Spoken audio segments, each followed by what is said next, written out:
এই মুসলিম যুবক নব্য খ্রিস্টান হওয়া ছেলেটা প্রতিদিন এরকম অফিসে যাওয়ার সময় এক নজর কোরআন শরীফ একটু দেখে, আবার অফিস থেকে আসার পর আবার কোরআন শরীফটা খালি একটু দেখে, কিন্তু বাজান খোলে না, কিন্তু বাজান খোলে না, পড়ে না, নাড়ে না, শুধুমাত্র দেখে। এই দেখাটাই দেখেন কেমনে হেদায়েত হয়ে যায়। আল্লাহু আকবার, আল্লাহু আকবার, আল্লাহু আকবার। এমনি ভাবে 1 বছর 1.5 বছর আরো অনেক সময় চলে গেল, দীর্ঘদিন যখন অতিবাহিত হয়ে গেল বাবা, একদিনের ঘটনা, এই খ্রিস্টান মেয়ে মিথিলা ওই মুসলিম নব্য খ্রিস্টান হওয়া ছেলেটা অফিসে থাকা অবস্থায়, তার স্বামী হাসবেন্ড অফিসে থাকা অবস্থায় ভর দুপুর বেলায় আমার বন্ধুগণ ঘর পরিষ্কার করবে, মাকড় সারজার পরিষ্কার করবে, ঘরের কোনা কাঞ্চি পরিষ্কার করবে, পরিষ্কার করতে যাইয়া আমার বন্ধুগণ মিথিলার নজরে যখন কোরআন শরীফ পড়ল, মিথিলা ডাক দিয়ে বলে, ঘটনা কি? কোরআন শরীফকে আনলো?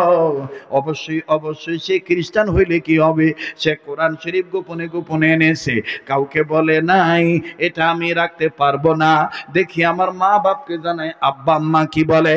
এবার মিথিলার বাবা মার কাছে ফোন দিল, মিথিলার বাপ মা ডাক দিয়ে বলে, শিগগিরই যদি স্বামীকে সারা জীবন আপন বানায় রাখতে চাও, জলদি করে কোরআন শরীফটা ডাস্টবিনে ফালায় দিয়া, কোরআন শরীফটা নোংরা জায়গায় ফালাই দিবি, এটা ঘরে রাখবি না।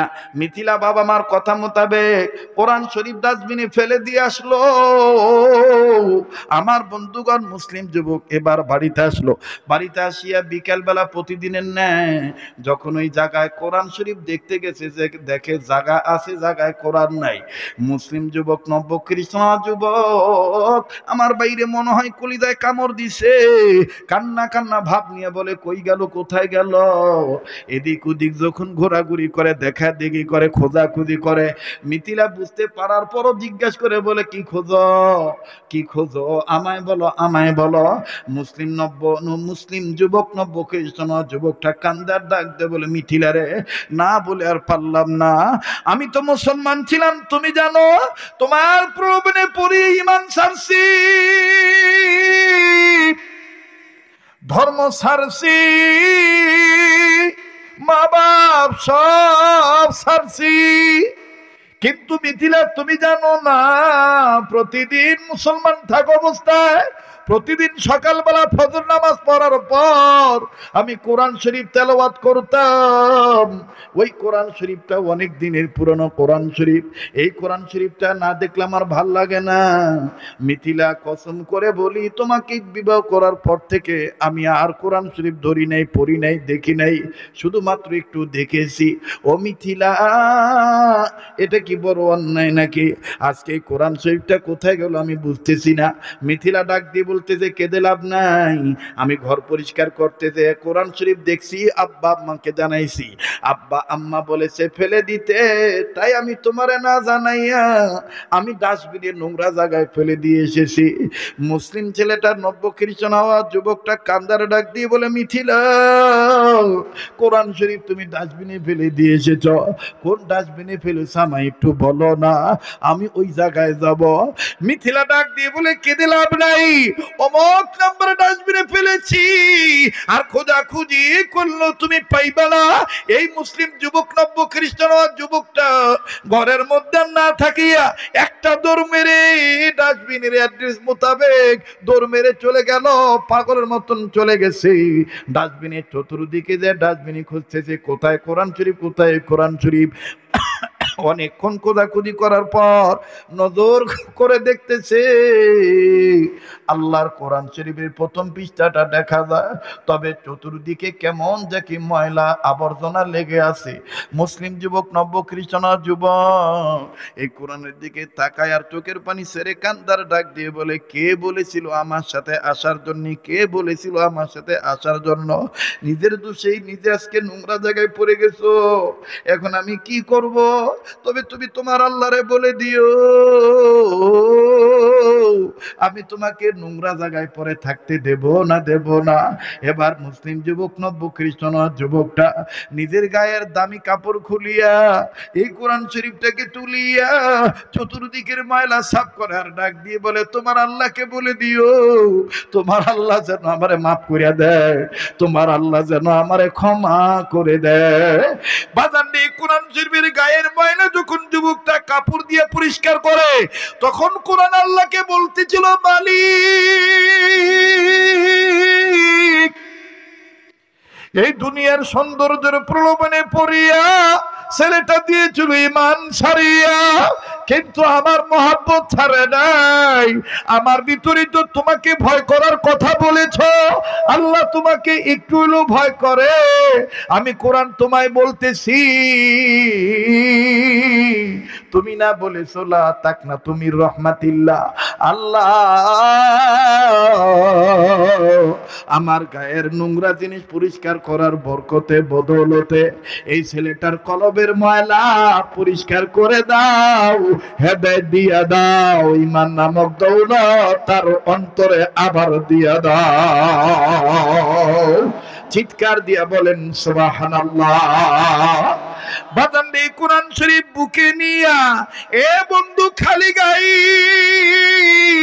নিজ গৃহের দরজার সামনে যখন দাঁড়াইলো, মিথিলা যখন দেখলো কোরআন তার বুকে, মিথিলা ডাক দিয়ে বলে কি ব্যাপার ডাস্টবিন থেকে এটাকে তুলে এনেছো?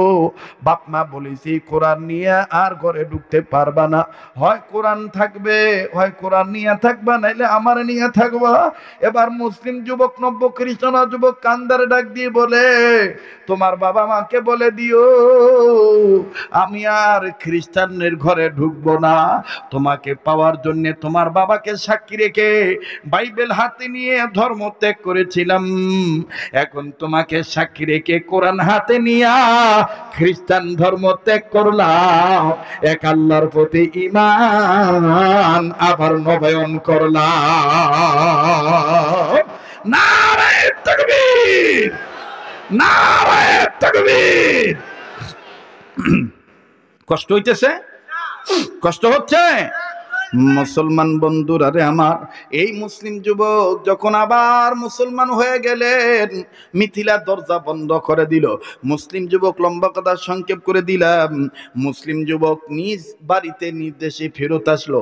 ফেরত আসিয়া যেই মসজিদে নিয়মিত নামাজ আদায় করত, এই একটু আমার দিক তাকান, খুব মনোযোগী হয়ে যান, কিছুক্ষণের মধ্যে আমি ফিনিশিং দিয়ে দেব। তবে বাজান ফিনিশিং দেওয়ার আগে আমার কথাটা ভালো করে আপনাদেরকে আপনাদের সামনে তুলে ধরতে হবে, তাইলে বিষয়টা আপনি মনে রাখতে পারবেন। এই মুসলিম যুবক আবার যখন ওই মসজিদে গেল, ইমাম সাহেব হুজুর তার মুখে দাড়ি না দেখে বলতে যে তোমাকে চিনা চিনা মনে হয়। ছেলেটা ইমাম সাহেব হুজুরের হাত ধরে কান্দার ডাক দিয়ে বলে হুজুর আমি তওবা করেছি, আবার আমারে তওবা করান, আল্লাহর ভয় যেন আমার অন্তরে পুরাপুরি অর্জন হয়। হুজুর আমার জীবনে এরকম ভুল হয়ে গেছে, আমি দুনিয়ার সৌন্দর্যের প্রলোভনে পড়িয়া আমি ঈমান ইসলাম ছাড়িয়া এই কোরআনের বরকতে আল্লাহ আমায় আবার দয়া করছে। এবার হুজুর দাঁড়ায় দূরে কপালে চুমা দিয়া বলে কোরআনের বরকতে আল্লাহ পাক তোমাকে কবুল করেছে। এই মুসলিম যুবক দীর্ঘ 3 মাস পর মারা গেল। তৎকালীন সময়ের বুজুর্গ আল্লাহর ওলি স্বপ্নের মধ্যে দেখতে পায় এই যুবকের কবরটা আল্লাহ পাক জান্নাত বানিয়ে দিয়েছে। বাজান সেই কথাই আল্লাহ বলেছেন, ইয়া আইয়ুহাল্লাযীনা আমানুত্তাকুল্লাহ হাক্কা তুকাতিহি ওয়া লা তামুতুন্না ইল্লা ওয়া আনতুম মুসলিমুন।